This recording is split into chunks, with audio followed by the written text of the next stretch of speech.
अच्छा, इस प्रोग्राम के अंदर देखें सेल टैक्स बहुत ही इंपॉर्टेंट इस वक्त एरिया है। जो बिजनेस रिलेटेड लोग हैं उनका मेन फोकस जो है इस वक्त टैक्स अकाउंटिंग के ऊपर रहेगा। टैक्सेशन जो है वो सबसे ज़्यादा समझे कि इम्पोर्टेंस हो गई है पिछले 3 से 4 साल के अंदर, जब से डॉक्यूमेंटेशन की रिक्वायरमेंट बढ़ी है। उसी हिसाब से हमने ट्रेनिंग का अपना जो फ्रिक्वेंसी है वो भी बढ़ा दी है टैक्स के अंदर, ताकि लोगों को मैक्सिमम टैक्स की अवेयरनेस हो और वो अपनी जो बुक्स ऑफ अकाउंट्स हैं, ये जो टैक्स के कंप्लाइंसेस हैं, वो उसको प्रॉपर करें, ताकि जब डिपार्टमेंट की तरफ से कोई इंक्वायरी आए तो उस इंक्वायरी को प्रॉपरली कंप्लाइंस करने की पोजीशन में हो।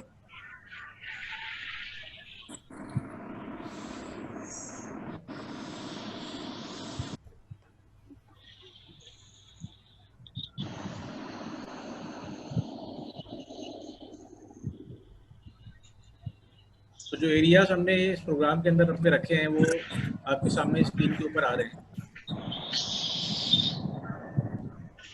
जो एग्जिस्टिंग लॉ चल रहे हैं पाकिस्तान में इस वक्त, सेल्स टैक्स की definition, registration, input output adjustments या उसका पूरा मैकेनिज्म, कितने टाइप्स की गुड्स होती हैं, टैक्सेबल, एग्जेम्प्टेड, जीरो रेट, इनकी ब्रीफली आपको इंफॉर्मेशन दी जाएगी। सेक्शन 8 भी या इंपॉर्टेंट सेक्शंस कौन कौन से हैं सेल टैक्स के, वो हम डिस्कस करेंगे। सेल्स टैक्स के विदहोल्डिंग रूल्स जो कि बहुत ज़्यादा कॉम्प्लिकेटेड है, उसको भी हम डिस्कस करेंगे। और जीरो रेट सेक्टर जो पहले थे और अब खत्म हो गए लेकिन दोबारा आने वाले, यह कुछ चीज़ें ऐसी हैं जो आज भी कुछ स्पेसिफिक सेक्टर्स के ऊपर अप्लाई होती हैं, उसको हम डिस्कस करेंगे। तो ये पूरा जो हमने व्हाट टू कवर के अंदर डिफाइन किया हुआ है, ये हम 2 हिस्सों में कवर करेंगे। एक तो हम आज कवर करेंगे सेल्स टैक्स रजिस्ट्रेशन तक, उसके बाद जो रिमेनिंग पोर्शन है वो इंशाल्लाह ताला हम थर्सडे को सेम टाइम के ऊपर कवर करेंगे। सेल्स टैक्स रजिस्ट्रेशन आपकी नॉलेज में होगा कि लास्ट जो बजट आया था उसके अंदर CNIC की रिक्वायरमेंट जो थी वो कंपलसरी कर दी थी गवर्नमेंट ने, कि आपने सिर्फ सेल्स टैक्स रजिस्टर्ड पर्सन ने अपनी इनवॉइस काटनी है, कि अदरवाइज आपकी इनवॉइस जो है वो लीगल इनवॉइस ट्रीट नहीं की जाएगी। तो जब से ये सिलसिला स्टार्ट हुआ कि CNIC नंबर देने की बात हुई तो वो कन्फ्यूजन बहुत 7 से 8 महीने चली। और जब 7 से 8 महीने वो कन्फ्यूजन चली तो उस दौरान लोगों ने प्रेफर ये किया कि वो अपने आप को सेल्स टैक्स के अंदर रजिस्टर्ड कर लें। सेल्स टैक्स रजिस्ट्रेशन करने का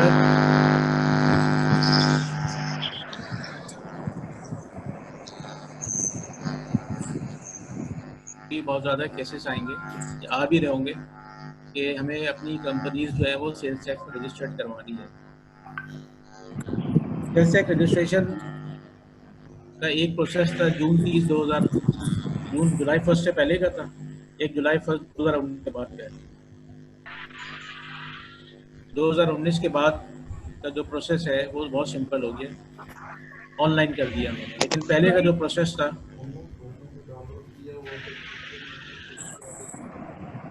डिफिकल्ट था।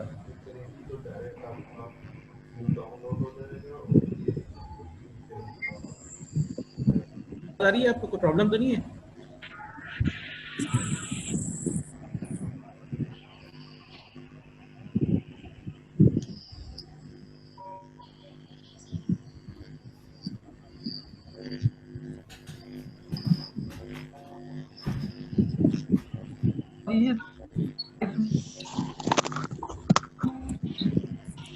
सर आपकी वॉइस में बहुत ज़्यादा डिस्टॉर्शन हो रहा है।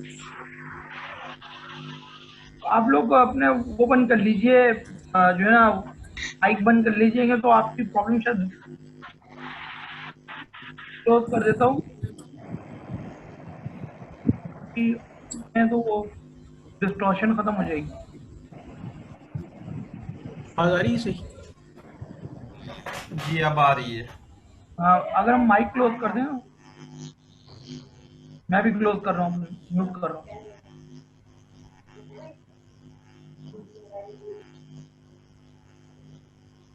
अच्छा, आवाज़ में अगर कोई मसला हो तो आप फ़ौरन जो है मुझे आमिर या बाबर व्हाट्सएप कर दिएगा, ताकि मैं उस चीज़ को देख लूँ। डिस्टॉर्शन जो आप नहीं आ रही है तो बता दिएगा। ठीक है, अब सही आ रही है सर, बोलें।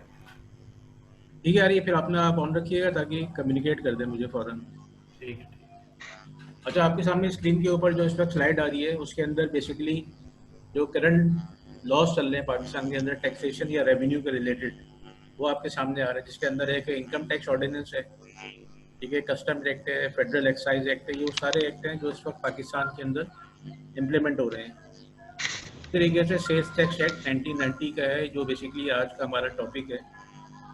उसके अलावा provisional sale tax on services, ये 5 अलग टैक्सेस हैं, जिसके अंदर सिंध प्रोविंस का अपना सिंध सेल्स टैक्स है, पंजाब का अपना है, केपी का अपना है, बलूचिस्तान का अपना है, और इस्लामाबाद कैपिटल टेरिटोरी का अपना। ये है provisional sale tax on services.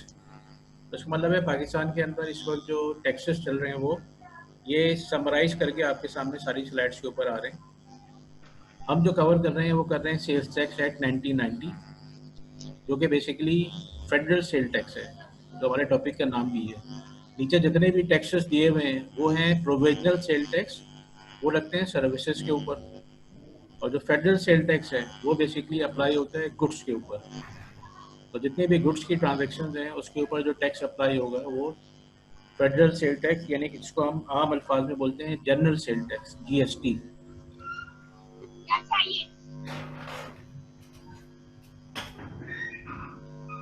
अब सेल्स टैक्स की सिर्फ एक पहले कॉमन सी एक डेफिनेशन पढ़ लेते हैं कि सेल्स टैक्स की डेफिनेशन क्या है, क्योंकि ये तो एक लीगल वर्डिंग है, फिर मैं आपको थोड़ा सा एक्सप्लेन कर दूंगा। Sale tax is a VAT system, VAT। It is an indirect tax collectable from the whole supply chain management.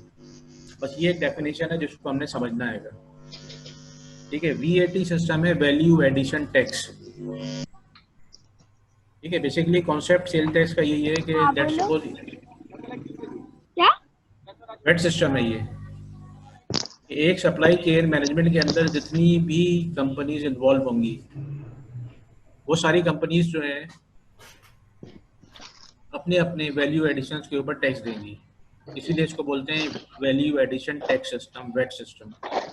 उसके एग्जांपल मैं आपको सिर्फ ये दे रहा हूँ कि लेट्स सपोज आप एक शर्ट खरीदते हैं किसी भी शॉप से जाके, तो उस शर्ट की पूरी मैन्युफैक्चरिंग हुई होगी, ये कहीं पे जो है आपका कॉटन बना होगा, किसी ने कॉटन खरीदा होगा, उसके बाद उसने उसको यार्न में या फैब्रिक में कन्वर्ट किया होगा, फिर वो डाइंग स्टेज के ऊपर गया होगा, डाइंग स्टेज के बाद वो स्टिचिंग में गया होगा, फिर कटिंग में गया होगा, कटिंग के बाद जो है वो पैकिंग गया होगा, पैकिंग के बाद वो चीज़ फाइनल प्रोडक्ट होने के बाद शॉप के ऊपर आई है। इसका मतलब देखें ये पूरी सप्लाई चेन मैनेजमेंट चल रही है।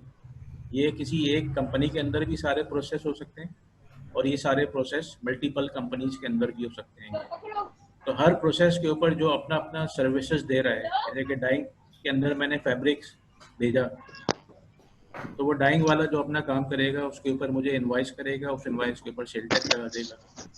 उसके बाद जब वो कपड़ा आया तो मैंने स्टिचिंग वाले को भेज दिया, तो स्टिचिंग वाला जो है वो अपना जो काम करेगा तो उसकी जब मुझे वो इनवॉइस करेगा, उस इनवॉइस की जो है वो मुझे 17% सेल टैक्स चार्ज कर लेगा। इसका क्या मतलब हुआ कि वैल्यू एडिशन टैक्स, जो जो काम कर रहा है वो अपनी अपनी सर्विसेज के ऊपर सेल टैक्स लगा के आगे पास ऑन कर रहा है सेल टैक्स को, तो हर स्टेज के ऊपर सेल टैक्स लग रहा है। तो ये बेसिकली सेल टैक्स का सिस्टम है जिसको बोलते हैं वैल्यू एडिशन टैक्स। और दूसरी जो इसके अंदर इंपॉर्टेंट डेफिनेशन है वो लिखा हुआ है इनडायरेक्ट टैक्स। इसका मतलब है कोई डायरेक्ट टैक्स भी होता होगा, तो ये बेसिकली फॉल करता है इनडायरेक्ट टैक्स के अंदर। तो ये सेल टैक्स की एक छोटी सी डेफिनेशन है सिर्फ कॉन्सेप्ट क्लियर करने के लिए।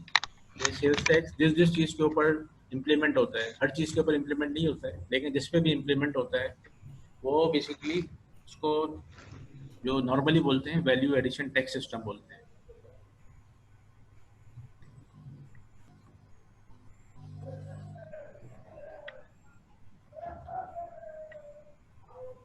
अब हमारा जो आज का मेन टॉपिक है वो है सेल्स टैक्स रजिस्ट्रेशन।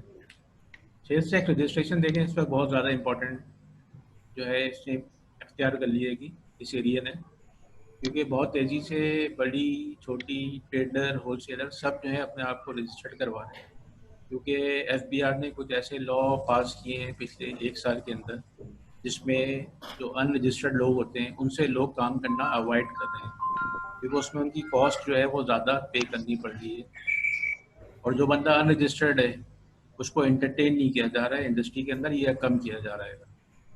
दूसरी CNIC की कंडीशन भी आ गई थी लास्ट बजट के अंदर। जब वो CNIC की कंडीशन आई तो आपने हर हाल में CNIC अपनी शो करना है इनवाइस के ऊपर, अदरवाइज वो इनवाइस आपकी लीगल नहीं होगी और वो आपका एक तरीके से लॉस होना शुरू हो जाएगा अगर आपने CNIC नंबर नहीं दिया और कस्टमर को माल सेल कर दिया। तो बहुत सारी जगहों पे जाके काम रुकना शुरू हो गया। अब उसका एक हल तो ये था कि गवर्नमेंट वो कंडीशन वापस ले लेती और बोलती कि जैसे आप पुराने सिनेरियो के अंदर काम कर रहे हैं उसी सिनेरियो में काम करें, लेकिन ऐसा नहीं हुआ।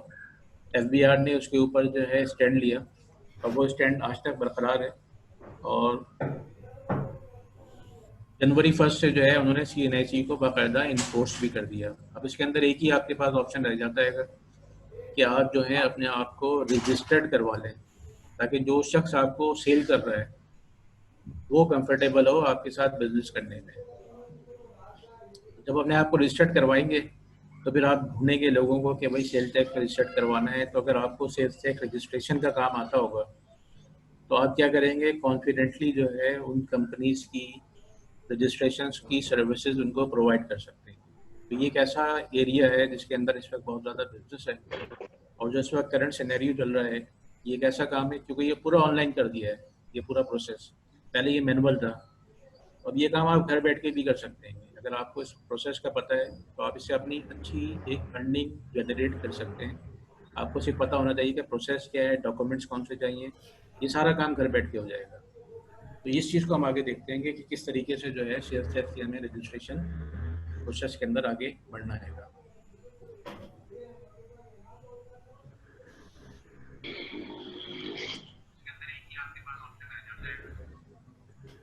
तो देखिए आपके सामने स्क्रीन जिस पर शेयर हो रही है उसके ऊपर लिखा हुआ है सेल्स टैक्स रजिस्ट्रेशन। ठीक है, उसके अंदर लिखा हुआ है registration every person engage in making taxable supplies in Pakistan including zero rated supplies in the course furtherance of any taxable activity carried on by him. इसका मतलब ये है कि हर उस शख्स को रजिस्टर्ड होना है जो टैक्सेबल सप्लाईज के अंदर काम कर रहा है इंक्लूडिंग जीरो रेटेड सप्लाईज। इसका मतलब क्या होगा कि हमारे पास डिफरेंट टाइप की सप्लाईज का वर्ड जो यहाँ पे यूज होता है वो बेसिकली आपकी प्रोडक्ट है। जिस प्रोडक्ट को आप सेल कर रहे हैं उसको बोलते हैं सप्लाईज, सेल टैक्स की लैंग्वेज के अंदर। आप इसका प्रोडक्ट भी समझ सकते हैं। तो आप जिस प्रोडक्ट को सेल कर रहे हैं, जैसे अगर आप मोबाइल के बिजनेस में काम कर रहे हैं तो वो आपकी सप्लाईज हो गई। इसी तरीके से अगर आप फार्मास्यूटिकल बिजनेस में काम कर रहे हैं तो वो आपकी जो मेडिसिन है, जो टैबलेट है, वो आपकी सप्लाईज है। अब वो सप्लाईज टैक्सेबल है, जीरो रेटेड है या कौन सी किस टाइप की है वो हम सेकंड सेशन में पढ़ेंगे। लेकिन अभी इस चीज़ ने हमें बता दिया कि आप जो भी काम करेंगे टैक्सेबल सप्लाईज का तो आपको रजिस्टर्ड होना ज़रूरी है। तो जब आपके पास सेल्स टैक्स रजिस्ट्रेशन का कोई केस आता है तो आपने कुछ की पॉइंट्स हैं उनका आपको पहले से पता होना चाहिए या आपको पूछना पड़ेगा, या आपको अगर अपनी कंपनी को रजिस्टर्ड करवाना है, जिस कंपनी में आप जॉब करते हैं या अगर आप सर्विसेज दे रहे हैं तो कुछ चीज़ें हैं जिनके बारे में आपको पहले से पता होना चाहिए, कुछ डेफिनेशंस के बारे में। देखिए नंबर 1 लिखा हुआ है मैन्युफैक्चरर। पहले तो आपको ये पता होना चाहिए कि जो सेल्स टैक्स में अपने आप को रजिस्टर्ड करवाना चाह रहा है, जो कंपनी अपने आप को रजिस्टर्ड करवाना चाह रही है, वो उसका स्टेटस क्या है। वो मैन्युफैक्चरर है, ट्रेडर है, रिटेलर है या होलसेलर है। तो मैन्युफैक्चरर कौन होता है? मैन्युफैक्चरर वो होता है जो रॉ मटेरियल खरीद के उसकी शेप चेंज करता है, उसकी शेप चेंज करने के बाद एक फिनिश गुड बना के फिर वो सेल आउट करता है, वो हो जाता है मैन्युफैक्चरर। जैसे हमने शर्ट की मिसाल ली थी कि वो कॉटन से स्टार्ट होता है, कन्वर्ट होता है मुख्तलिफ स्टेजेस के अंदर, वीविंग होती है, धागा बनता है, फिर उसके बाद फैब्रिक बनता है, फिर डाइंग होती है, स्टिचिंग होती है मुख्तलिफ स्टेजेस के ऊपर। तो जब वो बिकती है तो वो होती है बेसिकली आपकी शर्ट जो कि फिनिश गुड होती है। इसी तरीके से दूसरा स्टेटस है रिटेलर, कि आपको ये पता होना चाहिए कि अगर मैं सेल्स टैक्स पर रजिस्टर्ड होने जा रहा हूँ या मैं किसी को करवा रहा हूँ तो वो रिटेलर है या मैन्युफैक्चरर है। तो रिटेलर की डेफिनेशन आपको क्लियर होगी कि जब वो शर्ट बिल्कुल फाइनल स्टेज के ऊपर आ गई अब वो जहाँ बिकेगी वो एक रिटेल शॉप होगी। तो अगर मुझे ये पता होगा कि रिटेलर है तो मैं उसको रिटेलर का प्रोसेस फॉलो करूँगा, अगर मैन्युफैक्चरर होगा तो उसको मैन्युफैक्चरर का प्रोसेस फॉलो करूँगा। दोनों के प्रोसेस के अंदर थोड़े माइनर से डिफरेंसेस हैं और दोनों की सेल टैक्स अकाउंटिंग के अंदर भी डिफरेंस है। ये भी हो सकता है कि एक ही जो कंपनी है वो मैन्युफैक्चरर भी हो और रिटेलर भी हो। उसकी मिसाल आपके सामने सारे जो बड़े बड़े ब्रांड नेम्स हैं जैसे आइडियाज़ के नाम से ब्रांड नेम है, सना सफीनाज के नाम से है, खाड़ी के नाम से है। तो ये मैन्युफैक्चरिंग भी करते हैं और इनकी अपनी रिटेल आउटलेट्स भी हैं। तो इसका मतलब है कि जब इनको हम सेल्स टैक्स के अंदर रजिस्टर्ड करवाने जाएंगे तो फिर हमें लॉ का पता होना चाहिए कि ये बेसिकली है क्या, मैन्युफैक्चरर कैटेगरी में रजिस्टर्ड होंगे या रिटेलर कैटेगरी में रजिस्टर्ड होंगे, उस चीज़ को हम देखते हैं आगे।